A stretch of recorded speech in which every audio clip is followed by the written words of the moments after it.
లక్ష పాడి రైతు కుటుంబాల సంస్థ కరీంనగర్ డైరీ. కరీంనగర్ డైరీ పాలు మరియు పాల పదార్థాలు ఆర్డర్ చేసిన వెంటనే మీ ఇంటి వద్దకే కరీంనగర్ డైరీ యాప్ ని డౌన్లోడ్ చేసుకోండి. అన్న నమస్కారం అన్న.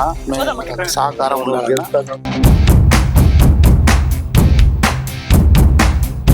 మన ఎలగందుల గ్రామ ప్రజలకి ఎందుకు నిమ్మల అంజయ్య గారికి ఓటేయాలంటే ఏం చెప్తారు? సీరియల్ నంబరు 3 బ్యాట్ గుర్తు. వార్డు సభ్యులను కూడా మంచి గుణమున్న వాళ్ళని, సేవ చేసే వాళ్ళని కూడా ఎన్నుకోండి. మీకు ఎవరో తెలుసు, మా తరపున ఎవరున్నారో వాడి తరపున ఎవరున్నారో తెలుసు. మంచి వార్డు సభ్యులు ఎన్నుకొని మంచి గ్రామ అభివృద్ధి కొరకై నిమ్మల అంజయ్య గారికి అవకాశం వేయండి. ఆ బ్యాట్ గుర్తుపై ఓటేయండి. గ్రామంలో ప్రతి ఒక్కరికి లబ్ధి చేకూరా, ప్రతి ఒక్కరికి ఆదాయం లబ్ధి పొందేలా చెప్పి మనం చేస్తున్నా, ప్రతిజ్ఞ చేస్తున్నా చెప్తున్నా. సర్పంచ్గా పోటీ చేస్తున్న నిమ్మల అంజయ్య గారిని మేము గెలిపించాలనే ఉద్దేశంతో మేము తన వెంట తిరుగుతూ గడప గడప ప్రచారంలో పాల్గొంటూ మా శాయశక్తుల తన విజయానికి కృషి చేస్తున్నాం. ప్రస్తుతం మనం కొత్తపల్లి మండలం నుంచి ఎలగందుల గ్రామంలో సర్పంచ్ అభ్యర్థిగా పోటీ చేస్తున్న నిమ్మల అంజయ్య గారితో ఉన్నాము. సో సార్ ప్రచారంలో బిజీగా ఉన్నారు. మరి సార్ మాటల్లో కూడా విందాం. సార్ ఎందుకు సర్పంచ్ గా పోటీ చేయాలనుకుంటున్నారు? ఇంతకు ముందుగా కూడా ఒకసారి సార్ సర్పంచ్ గా పోటీ చేశారు. సార్ మాటల్లోనే విందాం. సార్ నమస్తే. మేడం నమస్కారం madam. First of all congratulation sir పోటీ చేస్తున్నందుకు. Thank you madam. మెయిన్ గా ఎలగందుల గ్రామంలో ఎందుకు మీరు మళ్ళీ సర్పంచ్ గా పోటీ చేయాలనుకుంటున్నారు? ముందుగా గ్రామ ప్రజలందరికీ నమస్కారము. నా గుర్తు సీరియల్ నెంబర్ 3 బ్యాట్ గుర్తు. ఓకే. నేను గతంలో అంటే 10 సంవత్సరాల అంటే 2006 నుండి 11 సమయంలో గ్రామ ప్రజలు నాకు సర్పంచ్గా అవకాశం ఇచ్చారు. ఆ సర్పంచ్గా అవకాశం ఇచ్చిన కాలంలో ఎన్నో రకాల పనులు చేసిన. అంటే ఇలా ప్రతి గల్లీకి కొని, ప్రతి వాడకు కొని, అక్కడ ఇందిరమ్మ ఇల్లు కానీ, లేదా ప్రతి గల్లీలో ఫస్ట్ వార్డులో కానీ, సెకండ్ ఇంకే వార్డులో కానీ సిమెంట్ రోడ్డు కానీ, అంగన్వాడీ స్కూళ్ళు కానీ, వాటర్ ట్యాంకులు కానీ నేనే కట్టించినవి తప్ప వేరే వాళ్ళు కట్టించినవి కాదు. సరే ఏదో సమయంలో మళ్ళీ నా తర్వాత ఇప్పుడున్న అభ్యర్థి ఎద్దండి ప్రకాష్ గారికి ప్రజలు సీరియల్ వరుసగా 2 సార్లు అవకాశం ఇచ్చారు. ఆ 2 సార్ల అవకాశంలో అతను ప్రజలకు అందుబాటులో లేడు. ప్రభుత్వ పరమైన పథకాలు ఎవరికి ప్రజలకు చెందలేదు. ప్రభుత్వ పరమైన ఇందిరమ్మ ఇల్లు కానీ, ఇంకా వేరే స్కీమ్స్ కానీ, ప్లాట్స్ కానీ ఎవరికి చెందలేదు. చెందకపోగా వారి గ్రామ ప్రజలను తెలుసు వాళ్ళు ఏం చేసేది, మళ్ళీ దాన్ని చెప్పదలుచుకోలేదు. చెందకపోగా ప్రజలు ఎన్నో రకాలుగా నష్టపోయారు.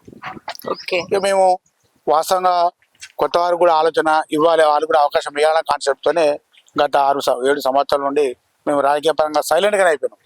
ఇక్కడ మా కొత్త వారికి అవకాశం రావాలి. కానీ ఈ లోపల ఈ సంవత్సరం 2 సంవత్సరాల నుండి గ్రామ ప్రజల్లో నుండే చాలామంది గ్రామస్తుల అన్ని రకాల వర్గాలకు సంబంధించిన వారు కానీ, కులాలకు సంబంధించిన కులమైన పెద్ద మనుషులు అన్న ఈసారి మరి మీరు రాకపోతే చాలా గ్రామం నష్టపోయేటట్టుంది, ప్రజలకు ఎవరికి లాభం జరిగేటట్టు లేదు, కాబట్టి నువ్వు పోటీ చేయవలసిందే, మేము గెలిపించుకుంటాం అని చెప్పి ప్రజలే నాకు మద్దతు ఇచ్చి ఫోర్స్ చేసి మద్దతు ఇచ్చిన నిలబెట్టారు. ఆ నిలబెట్టిన క్రమంలో వారు చేసిన అభివృద్ధి ఏం లేదు. నేను ఏం చేసినా ఏం చేయాలన్నది కూడా మన ప్రజల్లో చెప్పాను. నేను ప్రస్తుతం నేను చేసిన మేనిఫెస్టో చెప్పిన మన ప్రజల ఇప్పుడు ఈసారి మాత్రం నేను ప్రస్తుతం వెళ్తే ప్రజలకు కంప్లీట్ ఎంత మంది అర్హులు ఉంటారో, మాది ఒక ముంపుకు గురైన ప్రాంతం. మాది మీరు కుదురుపాక రుద్రవాదం గ్రామాల ఎట్లా ముంపుకు గురైందో మాది కూడా ముంపుకు గురైన ప్రాంతం. ఆ సమయంలో అప్పుడు ఎవరు నాయకుడు ఇప్పుడు ఈ 10 సంవత్సరాల నాయకుడు పట్టించుకోక R&B స్కీమ్ అని ఒకటి ఉంటుంది. R&B స్కీమ్ అనేది వారు పట్టించుకోక, అంటే వారి వ్యాపారాలు అనేది దీన్ని పట్టించుకున్నారు. ఆయన ఓపెన్గా చెప్పిండు, నాకు సర్పంచ్ అనేది అవసరం లేదు, నేను స్టేటస్ కొరకే సర్పంచ్ చేస్తున్నాను. మాకు అట్లా కాకుండా ఆ సర్పంచ్ పదవి మేము సేవాభావంగా భావిస్తాం, ప్రజలకు సేవ చేయాలన్న కాన్సెప్ట్ భావిస్తాం, ప్రజలకు అందుబాటులో ఉన్న భావిస్తాం. ఆ R&B స్కీమ్ తీసుకొస్తే ఎంతమంది అంటే దాదాపు ఒక 2000 మందికి R&B స్కీమ్ వర్తిస్తుంది. అంటే R&B స్కీమ్ ఏంటిదంటే అది ప్రతి ఒక్కరికి ప్లాట్ వస్తుంది. ప్రతి ఒక్కరు ఇప్పుడు చీరవంచ గ్రామంలో 2 విడతలుగా 5,000 ఒకసారి 4,500 మన ప్రభుత్వం కేటాయించింది.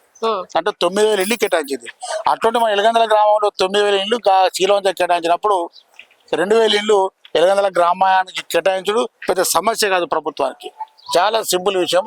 గ్రామ ప్రజలకు మెయిన్ కాన్సెప్ట్ ఏంటంటే ప్రతి ఒక్కరికి ఇందిరమ్మ ఇండ్లు ఇప్పిస్తా, ఇందిరమ్మ R&B స్కీమ్ కింద ప్లాట్ కూడా ఇప్పించి ప్రజలందరికీ ఇస్తా. సో రెండవది పింఛన్లు మాత్రం ఒక్కరికి ఇప్పటివరకు తల్లి ఏది భార్య భార్య చనిపోతే భర్త చనిపోయినే, భార్య చనిపోతే మళ్ళీ కండిషన్ భర్తకు పెట్టలేదు, భర్త చనిపోయిన భార్యకు పెట్టలేదు, గీత కార్మిక పెన్షన్లు పెట్టలేదు, బీడీ కార్మికుల పెన్షన్లు పెట్టలేదు, చేనేత కార్మికుల పెన్షన్లు పెట్టలేదు, వృద్ధాప్య పెన్షన్ కూడా ఎవరికి అర్హులైన ఇవ్వలేదు. అంటే వారికి ఈ అవసరం లేకుండా పోయింది, వాళ్ళు పనిచేసే అవసరం వాళ్ళకి లేకుండా పోయింది, ప్రజల సమస్య గుర్తించలేదు. నాకు అవకాశం ఇచ్చాడే ప్రతి ఒక్కరికి అన్ని రకాల పెన్షన్లు వారికి ఖచ్చితంగా అందేటట్టు చేస్తా. ఇంకా భవిష్యత్తులో గవర్నమెంట్ స్కీమ్స్ ఉంది, 2500 స్కీమ్ కానీ, ఇంకా గ్యాస్కి సంబంధించి కానీ, ఇంకా వాళ్ళ ఇళ్ళలో అంతా ఎవరిని మోటివేట్ చేయలేకపోయారు. ప్రభుత్వం తెలియదు, అందరూ ప్రభుత్వ స్కీము అత్తే తీసుకుంటూ ఉన్నారు కానీ ఆ స్కీమ్ మీద మాకు అవగాహన లేకుంటున్నారు. ప్రభుత్వ స్కీమ్ మీద ఆ అవగాహన వాళ్ళు కల్పించలేక వాళ్ళందరికీ అవకాశం ఇవ్వలేకపోయారు. వాటిని వస్తే ప్రతి స్కీము ప్రభుత్వం నుంచి, రాష్ట్ర ప్రభుత్వం కానీ కేంద్ర ప్రభుత్వం కానీ ఏ స్కీమ్ ఉన్నా ఆ స్కీమ్లన్నీ ప్రజలకు వర్తించేటట్టు చేస్తా. మెయిన్ గా మన ఎలగందుల గ్రామంలో ఇంకేం పెండింగ్ పనులు ఉన్నాయి సార్? అప్పట్లో ఒకసారి ఎలగందుల్ని మండల కేంద్రంగా ప్రకటించాలంటూ కూడా మనందరము, నేను కూడా రావడం జరిగింది అప్పుడు ఒకసారి. ఇంకా మెయిన్ గా ఏం పనులు పెండింగ్ ఉన్నాయి, ఇంకేమున్నాయి సార్ మన గ్రామంలో చేయవలసిన అభివృద్ధి కార్యక్రమాలు ఏమున్నాయి అంటారు? అభివృద్ధి కార్యక్రమం అంటే 10 సంవత్సరాల నుంచి అసలు అభివృద్ధి లేదు ఎలగందల్లా. ఎందుకు అయిపోయింది 10 సంవత్సరాల నుండి అభివృద్ధి అనేది లేదు. ఇప్పుడు ఏం చేయాలనుకుంటున్నారు? ఇప్పుడు ఎలగందల గ్రామాన్ని ఖచ్చితంగా మండల కేంద్రంగా చేస్తాము, ఖచ్చితంగా మండల కేంద్రం చేస్తాము. మళ్ళీ అసెంబ్లీ నియోజకవర్గాలు పెరిగే క్రమంలో 119 నుంచి 150 నియోజకవర్గాలు అవుతాయి అనుకుంటున్నాం కదా. కరీంనగర్ 2 అసెంబ్లీ నియోజకవర్గాలు అవుతాయి అనుకుంటున్నాం కదా. కరీంనగర్ 2 నియోజకవర్గాలు అవుతాం కూడా. కరీంనగర్ ను ఒక నియోజకవర్గం ఎలగందల నియోజకవర్గ కేంద్రంగా అని రాష్ట్ర ప్రభుత్వం ఎన్నికల సంఘం ప్రకటించడానికి మా వంతు మండల కేంద్రంతో పాటు నియోజకవర్గం కేంద్రంగా ఏర్పాటు చేసుకోవడానికి ఖచ్చితంగా మా వంతు కృషి చేస్తాం. అది ఎలగంద ఆ రోజు కూడా కేంద్ర హోంమంత్రి విద్యాసాగర్ కూడా జిల్లా కేంద్రం చేస్తాడు. జిల్లా కేంద్రం కన్నా మొదలు నియోజకవర్గ కేంద్రంగా చేసడానికి, మండల కేంద్రంగా చేసడానికి ఖచ్చితంగా నా వంతు కృషి చేస్తా. ఎలగందల గ్రామంలో డిగ్రీ కళాశాల చేస్తా. ఎందుకంటే ఈరోజు ఇంటర్మీడియట్ వరకు ఇక్కడ తెచ్చింది, మాకు తెచ్చింది మేము మా కృషి ఎంత ఉంది. మళ్ళీ కూడా 100కి 100 రూపాయలు డిగ్రీ కళాశాల తెచ్చి ఇక్కడ పెడతాం. అంటే ఇక్కడ చదువుకునే యువకులు కరీంనగర్ పోవాల్సిన అవసరం లేదు. ఎలగందల గ్రామంలో అన్ని రకాలుగా ఇప్పుడు రోడ్డు కూడా అవుతుంది. ఆ రోడ్డు కూడా 2006లో అసలు అప్పుడు ఎవరు ఊహించలేదు. 2006లో పాంప్లెట్ చూపించాం మన ప్రజలందరికీ. 2006లో పాత రోడ్డు నిర్మాణం చేస్తా అని చెప్పిన 100కి 100 రూపాయలు నిర్మాణం చేయించారు. ఎంత బహిరంగ సభ చేస్తే ప్రజలు ఆ రోజు కూడా గమనించారు. ఇప్పుడు తప్పకుండా ఇవన్నీ ఈ కార్యక్రమం దాంతో పాటు ఎలగందల్లో టూరిజం మెయిన్ ఎలగందల గ్రామాన్ని టూరిజం సిటీగా డెవలప్ చేస్తాం. కంప్లీట్ టూరిజం సిటీగా ఇక్కడ హరిత హోటల్ ఎలగందలు ఉండాలి. హరిత హోటల్ అంటే రెస్ట్ హౌస్. ఎక్కడ హైదరాబాద్కి ఇలా చూడు, ఇక్కడ రెస్ట్ తీసుకునేటట్టు మంచి టూరిజానికి మంచి అనుకూలమైన ప్రాంతం ఇది. ఈ బ్యాక్ వాటర్ ఉంది ఎలగందలకు. ఆ బ్యాక్ వాటర్ కేరళ పోతాం. కేరళ పోతే మేము ఎంజాయ్ చేయడం పోయి ఎక్కడ అయిపోతే ఎంజాయ్ చేయడం కాదు మేము పోయేది. ఇక్కడ ఎట్లుంది మా ఎలగందల గ్రామాన్ని ఎట్లా చేయాలి? బ్యాక్ వాటర్ ఉంది. బ్యాక్ వాటర్ తో ఎంత మంది పబ్లిక్ టూరిజం రావాలి. టూరిజం వస్తే మనకి లాభం. ఒక టూరిజం వస్తే ఒక రోడ్ అయితే ఏం జరుగుతుంది?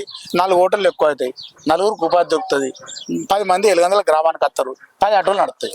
దీంతో ఆటోమేటిక్గా ప్రజలకు తెలియకుండానే ఉపాధి కల్పించడం అవుతాం, గ్రామం అభివృద్ధి చెందిపించడం అవుతాం అని చెప్పి మనం చేసుకున్నాం. కాబట్టి మళ్ళీ ఒకసారి ఎలగందల గ్రామ ప్రజలకు బ్యాటు గుర్తుపై ఓటేసి నిమ్మల అంజన అవకాశం ఇవ్వాలని చెప్తుంది.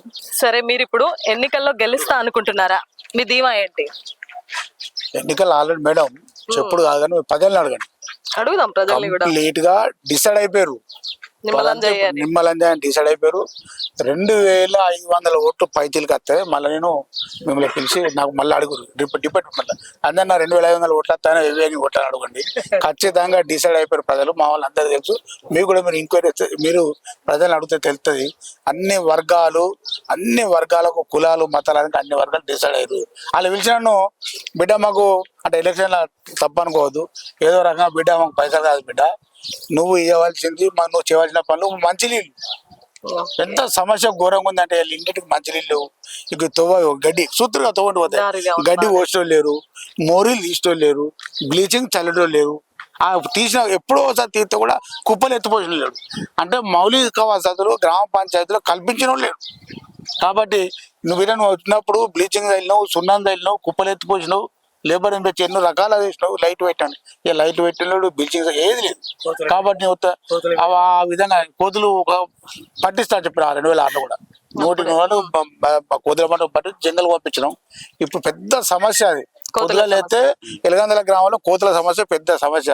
వాళ్ళు గుండు 2 టమాటా చెట్లు పాతుకోరాదు, పెట్టుకోరాదు, ఇంట్లో పని చేసుకునే పరిస్థితి లేదు. డోర్లు పెట్టుకోవాలి, బయటకు వెళ్ళాలి డోర్లు పెట్టుకోవాలి.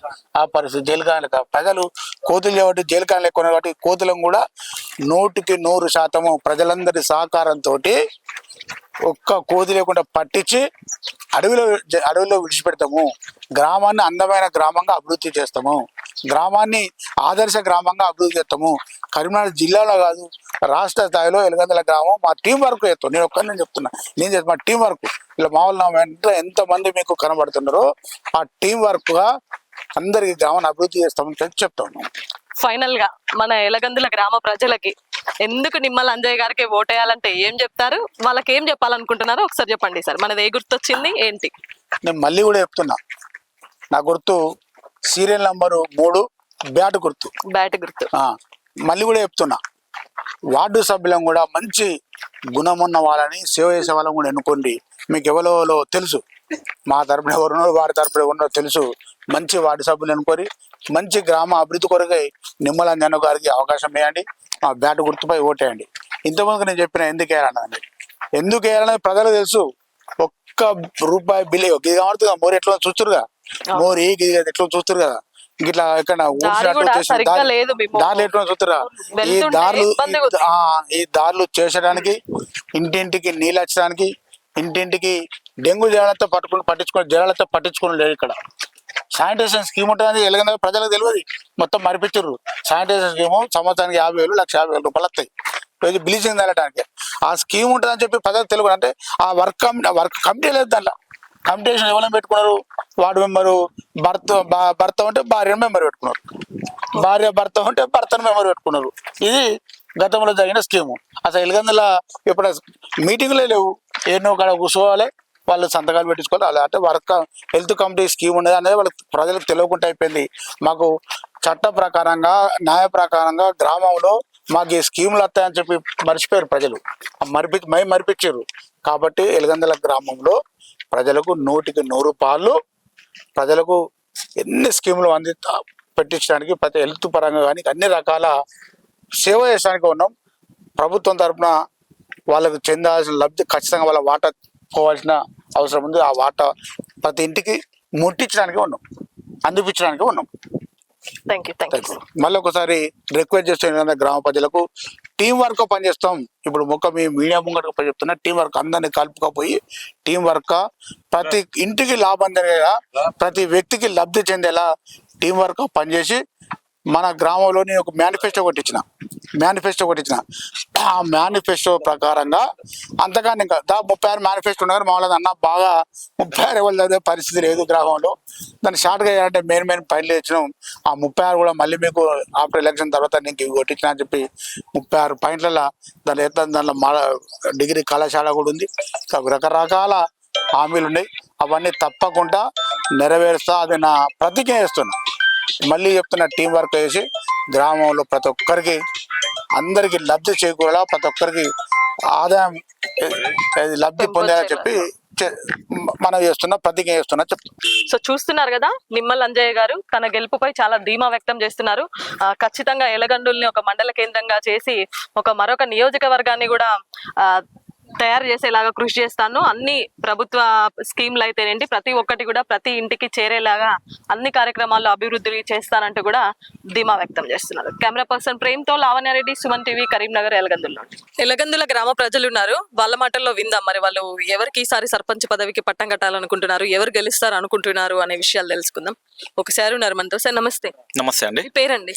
నా పేరు మంద రమేష్ గౌడ్ మేడం. నేను తాజా మాజీ ఎంపీటీసీని ఎలగందుల గ్రామం. ఎవరు గెలుస్తారు అనుకుంటున్నారు సార్ ఈసారి ఎలక్షన్స్ లో, సర్పంచ్ ఎలక్షన్స్ లో? వాస్తవంగా మేడం, ఇక్కడ ఉన్న ప్రస్తుత పరిస్థితులు ఏంటంటే డబ్బే రాజకీయాలు అనేటివి శాసిస్తున్నాయి.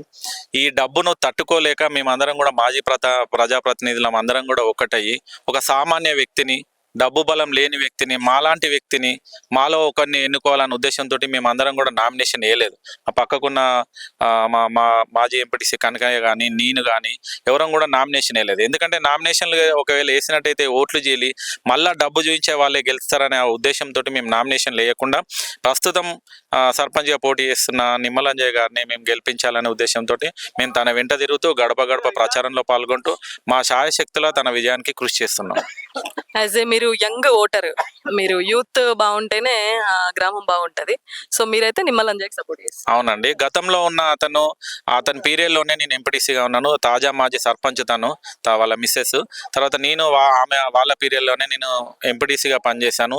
మరియు సూడా డైరెక్టర్గా కూడా ఉన్నాను. ఏ విధమైన అభివృద్ధి చేద్దామన్నా కూడా అతను చేయనీయకపోవడం కానీ, అడ్డుకోవడం కానీ చేయడంతో పాటు అసలు ఎవరు కూడా తనకు అడ్డు రావద్దు, తనకు ఉండొద్దు అనే ఉద్దేశంలో ఇటువంటి ఆయన డబ్బుతోటే ప్రభావితం చేయడం తప్ప ఏ అభివృద్ధి కూడా అతను చేయకపోవడం, చేసే వాళ్ళని చేయనీయకపోవడం జరిగింది. అందుకే అంతేకాకుండా తన అనుచరులు, తన గ్రామ పంచాయతీలో పనిచేసే సిబ్బంది, తన కారోబార్ లాంటి వాళ్ళ భూ కబ్జాలు చేసుకుంటూ ఉంటే నేను చాలా కూడా పోరాడడం జరిగింది. ఈ పోరాటంలో నేను కంప్లైంట్ చేయడం, ఎంక్వైరీ జరగడం, లాస్ట్కి వస్తే ఆ కారోబార్ అనే అతని దగ్గర అనుచరుడు ప్రస్తుతం కూడా అతనే పనిచేస్తున్నాడు కారోబార్గా. అతను సస్పెండ్ కావడం కూడా జరిగింది. కానీ తన రాజకీయ పలుకుబడి, డబ్బు పలుకుబడి ఉపయోగించి అతన్ని మళ్ళీ కారోబార్గా నియమించుకొని వ్యక్తిగత పనులు చేసుకోవడం తప్ప, వాళ్ళు డబ్బు సంపాదించుకోవడం, తర్వాత భూ కబ్జాలు చేయడము అనే ఇటువంటివి తప్ప వాళ్ళు ఏ ఉద్దేశంలో కూడా ఊరు డెవలప్ చేయాలనే ఆలోచనలో లేరు. ఇదంతా ప్రజలకు తెలుసు. అయినా కూడా ఇప్పుడు కూడా మళ్ళీ డబ్బుతోటి గెలవాలి, డబ్బుతోటి మభ్య పెట్టాలి, డబ్బులే జల్లాలి, ప్రజలను డబ్బుకు బానిసలు వేసుకోవాలనే ఉద్దేశంలో ఎవరు ప్రశ్నిస్తే వాళ్ళ మీదకి ఉసిగొల్పడం తప్ప ఇప్పుడు కూడా కనీసం నేను ఇది అభివృద్ధి చేస్తా అని చెప్పలేని దుర్భాగ పరిస్థితులలో ఉన్నాడు, దీనస్థితిలో ఉన్నాడు అతన్ని. అందుకే మేమందరం కూడా ఏంటంటే మాలాంటి వ్యక్తి, మాలో ఒకడు, మనలో ఒకడైన నిమ్మలంజనను మనం బ్యాటు గుర్తుపై ఓటేసి గెలిపించినట్టయితే గతంలో మనం అతను చేసిన అభివృద్ధి చూసినాం, మళ్ళీ ఇప్పుడు అతను చెప్తున్న హామీలు అనేటివి చూస్తున్నాం. కాబట్టి ఏంటంటే మీరు అది చూడండి, మీలో ఒకరిని గెలిపించుకున్నట్టయితే మీలో ఒకటిగా ఉంటాడు తప్ప కార్లలో వచ్చి, పెద్ద పెద్ద కార్లలో వచ్చి 70 ఇస్తాననే వ్యక్తుల్ని ఓటేసినట్టయితే గ్రామం 10 ఏళ్లలో లేనిది ఇప్పుడేందో ఎట్లా డెవలప్ అవుతుంది? గత 10 ఏళ్ళు కదా అతనే ఉన్నారు కదా, అతను 10 ఏళ్లలో చేయని అభివృద్ధి మళ్ళీ 5 ఏళ్లలో ఏం జరుగుతుంది? శూన్యం, అసలు ఏది జరగదు. అందుకే మార్పు అనేది కోరుకోండి. ఆ మార్పులో భాగంగా 2006లో నిమ్మలంజన సర్పంచ్ ఉన్నప్పుడు చేసిన పనులు గుర్తు చేసుకోండి. మళ్ళీ రాబోయే రోజులలో అతను చేస్తున్న హామీలను నమ్మండి. మేము నమ్మినాము, మాజీ ప్రజాప్రతినిధులుగా మేము నమ్మినాము, తనని గెలిపించుకోవాలని మేము నామినేషన్ కూడా వేయకుండా తిరుగుతున్నాం. కాబట్టి మమ్మల్ని చూడండి, నిమ్మలంజనను జోడిసి నిమ్మలంజనను బ్యాట్ గుర్తు మీద ఓటేసి గెలిపించాలని ప్రజలందరికీ విజ్ఞప్తి చేస్తున్నాం. ప్రస్తుతం ఇంకో మహిళ ఉన్నారు. అమ్మ మీ పేరు? గుండంజలి. అంజలి గారు, ఎవరు కోటేస్తున్నారు సర్పంచ్ ఎలక్షన్స్ లో? నిమ్మలంజయ్య గారికి. నిమ్మలంజయ్య గారు కూడా ఎందుకు కోటేయాలనుకుంటున్నారు? ఆయన ప్రజల గురించి సేవ చేయాలనుకుంటాడు, ఆయనకు వేయాలనుకుంటాను. అందుకేనా ఏ గుర్తు? బ్యాట్ గుర్తు. ప్రస్తుతం మనతో ఎలగందుల మాజీ ఎంపీటీసీ బోనాల కనకయ్య గారు ఉన్నారు. సార్ నమస్తే. నమస్తే. ఎవరు కోటేయాలనుకుంటున్నారు సర్పంచ్? మేము నిమ్మలంజయ్య గారికి బ్యాటు గుర్తుకు ఓటేసి అధిక మెజార్టీతో గెలిపేయాలని మేము మాజీ ప్రజాప్రతినిధులు మంద రమేష్ గారు కానీ, బోనాల నేను కానీ, ఇంకా ఎంపీటీసీలు, మాజీ ప్రజాప్రతినిధులు మేమందరం కలిసి అప్పుడు 2006లో తన సర్పంచ్గా ఉన్నాడు, నేను ఎంపీటీసీగా ఉన్నాం. అప్పుడు మోడల్ స్కూల్ కానీ, ఫిల్టర్ బెడ్ కానీ, సీసీ రోడ్లు కానీ, డ్రైనేజీలు కానీ, ఊరు ముంపుకు గురైన ఇండ్లకు డబ్బులు కానీ, మేము అప్పుడు అన్ని రకాల వితంతు పెన్షన్లు కానీ, వృద్ధాప్య పెన్షన్లు కానీ, ప్రతి ఒక్కరికి ఇందిరమ్మ ఇండ్లు కానీ అందరికీ లబ్ధిదారులకు మేము అప్పుడు అందుబాటులో ఉండి వాళ్ళకు అన్ని వర్గాలకు లబ్ధిదారులకు అందేలా కృషి చేసి మేము అప్పుడు పనులు చేయించినాం, అభివృద్ధి కార్యక్రమాలు చేయించినాం. ఈ 10 సంవత్సరాలు ఎద్దండి ప్రకాష్ గారు సర్పంచ్గా ఉన్నారు. ఆయన మీద వ్యతిరేకత ఏంటంటే ఆయన ఒక పనికి అభివృద్ధి చేసిన అనేది ఊరుకు చేసింది లేదు, వాడకి చేసింది లేదు, కులానికి చేసింది లేదు, మతానికి చేసింది లేదు. ఒక వృద్ధాప్య పెన్షన్ కానీ, వీడియో పెన్షన్ కానీ, గీత కార్మికులకు కానీ, చేనేత కార్మికులకు కానీ ఎలాంటి ఆయనకు సబ్జెక్ట్ అవగాహన లేదు. ఆయన ఒక పెన్షన్ ఇప్పించింది లేదు. ఆయన బలంగా ఊరు గరీబులు కానీ, సరీబులు కానీ మొత్తం అన్ని రకాల నష్టపోయినారు. కాబట్టి మళ్ళీ మాకు కోర్టు ద్వారా వచ్చే డబ్బులు మేము అప్పుడు ఒక 50 కోట్లు మేము నిరంతరం కష్టపడి అంజన్న కానీ అంజన్న నేను మా టీం వర్క్ మొత్తం అప్పుడు 2006లో అది 50 కోట్లు మేము తీసుకొచ్చినాం. ఆ డబ్బులు తీసుకొచ్చి ఇక మా అందరికి అందేలా చేసినాము. ఇప్పుడు మళ్ళీ కోర్టు నుండి కూడా 50 కోట్లకు 100 కోట్లు డబ్బులు వచ్చేది ఈ ఎద్దండి ప్రకాష్ గారు వచ్చిన తర్వాత అది పక్క పడేసిండ్రు, రాలేదు, డబ్బులు రాలేదు. ఇప్పుడు మేము దాన్ని దృష్టిలో పెట్టుకొని 10 ఏళ్ళు వెనక పడిపోయింది. ఆయన ఎద్దండి ప్రకాష్ గారు సర్పంచ్గా అయినందున మా ఎలగందుల గ్రామము 10 ఏళ్ళు వెనక పడిపోయి అన్ని కుల వర్గాలు, అన్ని మతాలకు కానీ కులాలకు కానీ అన్ని రకాల నష్టపోయారు. కాబట్టి మేము ఇప్పుడు మాజీ ప్రజాప్రతినిధులం అందరం కలిసి వాస్తవంగా మేము అప్పుడు చేసిన ఫిల్టర్ బెడ్ కానీ, మోడల్ స్కూల్ కానీ, పెన్షన్లు కానీ, సీసీ రోడ్లు కానీ, డ్రైనేజీలు కానీ అప్పుడు మా అంజన్న మేము అందరం కలిసి చేసిన పనులే ఉన్నాయి తప్ప అది ఎద్దండి ప్రకాష్ గారు ఎలాంటి అభివృద్ధి కార్యక్రమాలు కానీ ఈ వాడకు ఈ పని చేసిన అనేది పబ్లిక్లో చెప్పుకోవడానికి ఎలాంటి ఆస్కారం లేదు. అందుకొరకు మేము ఇప్పుడు మళ్ళీ ఒక మేనిఫెస్టో అంజన్న తయారు చేసిండు. ఆ మేనిఫెస్టో కూడా వాస్తవంగా నేను అన్న నాతోని కాదే, ఇక అది ఇప్పుడు సర్పంచ్ కానీ నాతోని ఎలాంటి పొలిటికల్గా నేను ఇన్వాల్వ్మెంట్ కాను. నిమ్మల అంజన్న పొలిటికల్గా నాకు ఎలాంటి ఉద్దేశం లేదు, నేను నిలబడే పరిస్థితి లేదు. నేను ఒక పేషెంట్ తయారైనా, నాకు హార్ట్ పేషెంట్ ఇదైనా అది అంటే అన్న అట్లా కాదు, దయచేసి ఊరు ఖరాబ్ అవుతుంది, ఇక ఖరాబ్ అవుతుంది. మనం డెవలప్మెంట్ అప్పుడు మనం చేసిన వరకే ఉన్నాయి. ఇప్పుడు గరీబోళ్ళు సరీబోళ్ళు అందరికీ నష్టం జరుగుతుంది.